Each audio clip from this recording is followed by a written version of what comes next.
Study IQ IAS, आपका selection हमारा mission. नमस्कार साथियों, अगर मैं आपसे बहुत सिंपल सा एक प्रश्न पूछूं कि दुनिया में इकलौता न्यूक्लियर पावर्ड इस्लामिक रिपब्लिक कौन सा देश है, कमेंट करके जवाब दीजिएगा। और मैं जानता हूं कि आप सबसे ज्यादा लोग ये जवाब देंगे पाकिस्तान।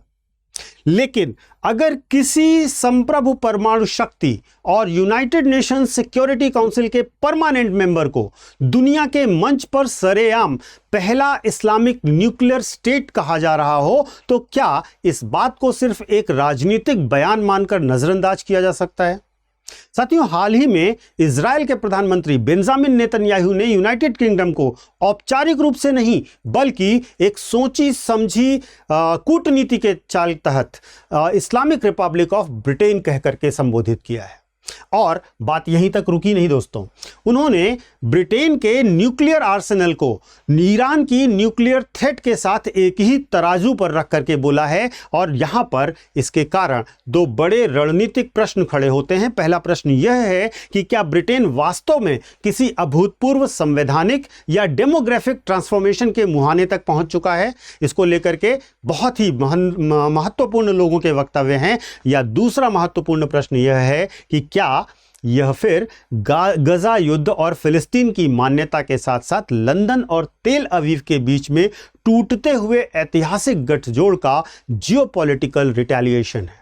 तो साथियों, आज इस केस स्टडी में हम सनसनीखेज दावे नहीं करेंगे बल्कि शुद्ध डेटा पर बात करेंगे, अंतर्राष्ट्रीय कानूनों की बात करेंगे और भू राजनीतिक वास्तविकताओं का विश्लेषण करेंगे। मैं हूं डॉक्टर पंकज मिश्रा और आप देखना शुरू कर चुके हैं स्टडी IQ IAS।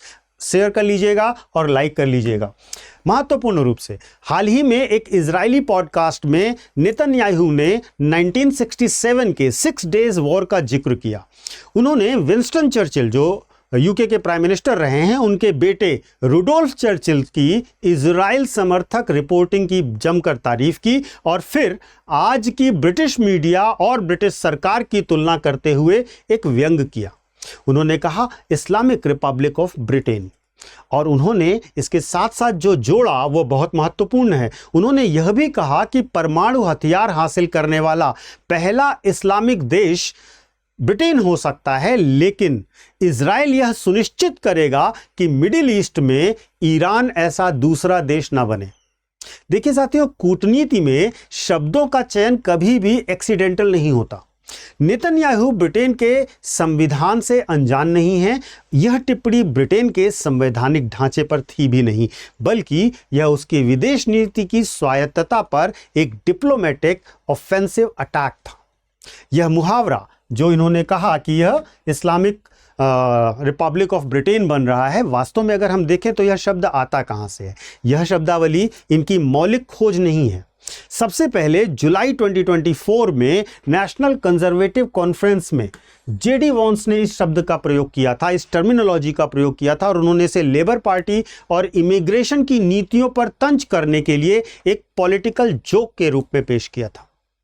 इसके बाद मामला आता है जब 2025 में ब्रिटेन की पूर्व गृह मंत्री सुएला ब्रेवरमैन इसे एक कंजर्वेटिव दक्षिणपंथी राजनीति में सुरक्षा को लेकर के एक भविष्य की सुरक्षा चेतावनी के तौर पर सिक्योरिटी थ्रेट वेक्टर कहा था उन्होंने। इसके बाद वर्तमान बेंजामिन नेतन्याहू साहब आते हैं और इन्होंने सीधे सीधे फॉरेन पॉलिसी वेपन में इस टर्मिनोलॉजी को बदल दिया और इसके द्वारा ब्रिटिश संप्रभु विदेश नीति पर दबाव बनाने के लिए इस टर्म का इस्तेमाल किया।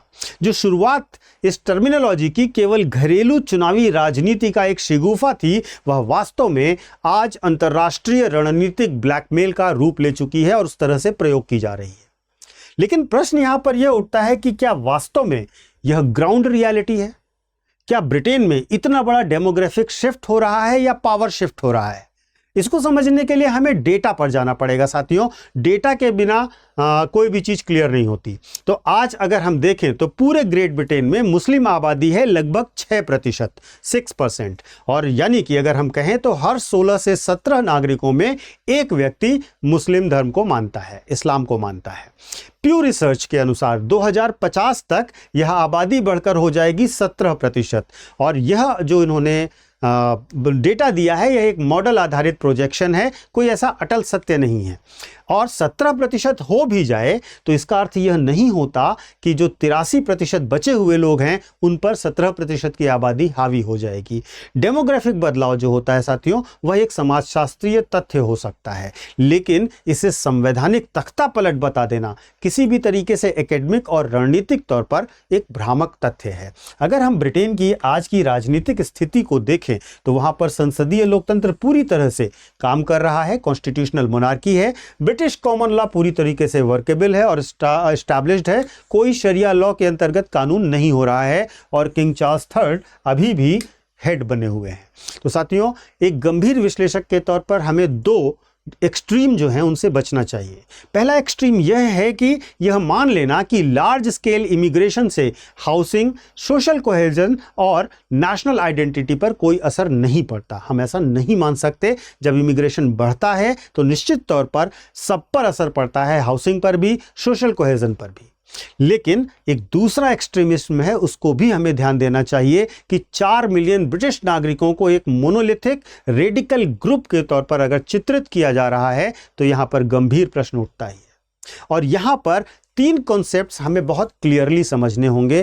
पहला कॉन्सेप्ट है इस्लाम का। इस्लाम किसी व्यक्ति की एक व्यक्तिगत धार्मिक आस्था हो सकती है, लेकिन दूसरा टर्म है इस्लामिज्म का। इस्लामिज्म क्या है? इस्लामिज्म एक विशिष्ट राजनीतिक विचारधारा है जो इस्लाम को प्रोटेक्ट करती है और प्रमोट करती है। और तीसरा बड़ा कॉन्सेप्ट है डेमोक्रेटिक पार्टिसिपेशन का। साथियों, ब्रिटिश लोकतंत्र के भीतर अपनी आवाज उठाना और अपनी आवाज को मनवाने के लिए प्रयास करना, यह एक प्रकार से डेमोक्रेटिक पार्टिसिपेशन हो सकता है। इसको किसी धर्म के चश्मे से नहीं देखा जा सकता। ब्रिटिश नीतियों पर सवाल उठाना किसी मजहबी कट्टरपंथ का प्रमाण कैसे माना जा सकता है, बल्कि इसको एक वाइब्रेंट लोकतंत्र का स्वाभाविक लक्षण माना जा सकता है। अब आइए इस पूरे विवाद की जड़ को समझते हैं, क्यों हुआ यह विवाद, और इसके जियोपॉलिटिकल नब्ज को भी समझते हैं। देखिए, नेतन्याहू का यह बयान किसी भी तरीके से डेमोग्राफी या जनसंख्या के कारण है भी नहीं, बल्कि ब्रिटिश विदेश नीति में आए 3 बड़े भू राजनीतिक बदलावों के कारण जो इजरायल की हताशा है उसका प्रदर्शन है।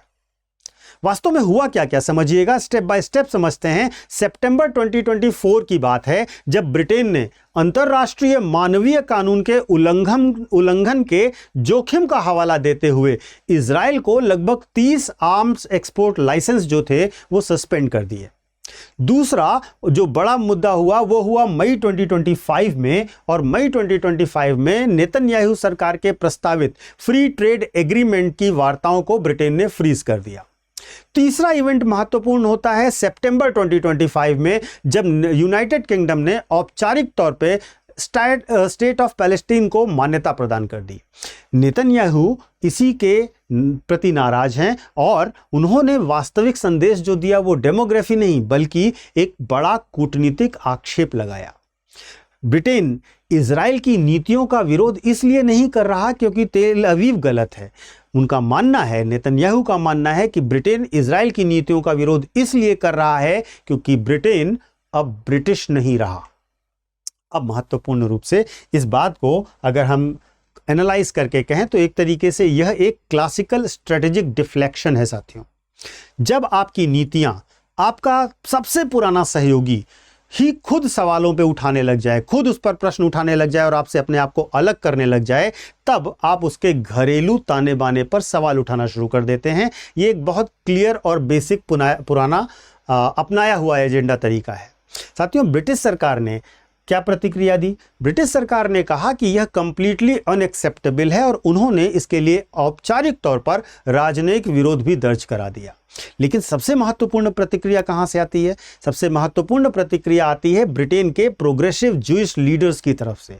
उन्होंने स्पष्ट शब्दों में कहा कि बेंजामिन नेतन्याहू जो हैं वो ब्रिटेन के जो यहूदी हैं उनके प्रवक्ता नहीं हैं। उनका यह बयान ब्रिटेन की बहुसांस्कृतिक ताने बाने को नुकसान पहुंचाता है। इसने जो नेतन्याहू साहब हैं उनके उस नैरेटिव को पूरी तरह से ध्वस्त कर दिया कि यह विवाद मुस्लिम बनाम यहूदी का है। यह विवाद शुद्ध तौर पर अगर हम देखें तो अंतर्राष्ट्रीय कानून और अनियंत्रित सैन्य आक्रामकता का है। इतिहास को अगर हम उठा के देखें और ब्रिटेन और इजराइल के जो आपसी संबंध है उस पर भी एक बार बात करें तो बहुत इंटरेस्टिंग चीज़ निकल कर आती है। वास्तव में इजराइल का जन्म ब्रिटेन के ही आधार पर हुआ था। 1917 का बाल्फोर डिक्लेरेशन देखिए, ब्रिटिश विदेश मंत्री आर्थर बाल्फोर ने यहूदी राष्ट्र के निर्माण का आधार तैयार किया था। इसके बाद दूसरा बड़ा क्लासिकल और हिस्टोरिकल इवेंट है 1956 का जो स्वेज संकट था। उस दौरान ब्रिटेन, फ्रांस और इजराइल ने मिलकर के मिस्र के खिलाफ कंधे से कंधा मिलाकर सैन्य कार्यवाही की थी।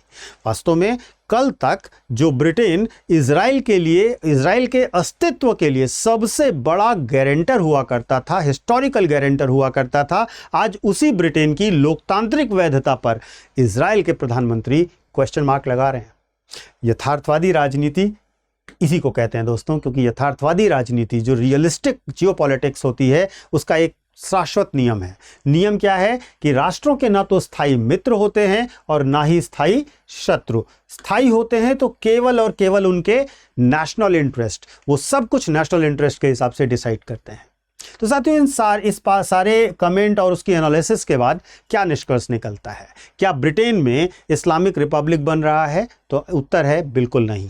ब्रिटेन एक परिपक्व संसदीय लोकतंत्र है जो अपनी विदेश नीति को अपने संप्रभु हितों और अंतर्राष्ट्रीय विधियों के अनुसार संचालित करने का प्रयास कर रहा है। नेतन्याहू का यह जो बयान है वह जनसांख्यिकी का, वहां की डेमोग्राफी का कोई सटीक विश्लेषण नहीं है, बल्कि गजा और फिलिस्तीन के मोर्चे पर वैश्विक तौर पर जो अलग थलग पड़ रहा है इजराइल, उससे एक हताश कूटनीतिक जवाबी कार्यवाही है यह बयान। जेडी वॉन्स ने यह एक राजनीतिक मजाक के तौर पर शुरू किया था। नेतन्याहू ने इसे कूटनीतिक हमले के तौर पर लाया और इस शब्दावली ने इतना लंबा सफर तय किया है और इससे यह तय हो जाता है साथियों कि आधुनिक युद्ध केवल मिसाइलों से नहीं लड़े जाते, बल्कि नैरेटिव वॉरफेयर और धार्मिक ध्रुवीकरण के हथियारों से भी उनकी लड़ाई होती है। अब साथियों इस विश्लेषण के बाद सवाल आपसे भी कि आप सभी बुद्धिजीवी और विचारक, विश्लेषक और मेरे श्रोताओं से एक सीधा सा प्रश्न यह है कि क्या नेतन्याहू का यह बयान ब्रिटेन की आंतरिक इमिग्रेशन नीतियों पर एक गंभीर रणनीतिक चेतावनी थी जो नेतन्याहू ने दी, या फिर यह फिलिस्तीन को मान्यता देने के ब्रिटिश फैसले पर किया गया एक सस्ता कूटनीतिक हमला था? साथियों अपने विचार बिना किसी पूर्वाग्रह के डिटेल में अपने तथ्यों के साथ कमेंट सेक्शन में अवश्य शेयर कीजिएगा। आपके कमेंट्स का इंतजार रहेगा। एक छोटा सा अनाउंसमेंट उन बच्चों के लिए जो यूपीएससी की तैयारी करना चाहते हैं, अगर उनका लक्ष्य 2027, 2028 या 2029 है तो वे हमारे नए बैचेस से जुड़ सकते हैं। हमारे नए बैचेस में एडमिशन की लास्ट डेट 20 अगस्त है, उसके पहले एडमिशन लीजिए और हमारे कोर्सेज शुरू होते हैं 9,999 रुपए की मामूली प्राइसेस से। आपको कोर्स में एडमिशन लेने से पहले पीके लाइव कोड का इस्तेमाल करना चाहिए, क्योंकि यह कोड आपको मैक्सिमम डिस्काउंट हमारे हर एक कोर्स पर दिलाएगा। देर मत कीजिए साथियों, मिलते हैं नए बैचेस में। टिल देन बाय बाय, जय Hind, Vande Mataram. Study IQ IAS, आपका सिलेक्शन हमारा मिशन।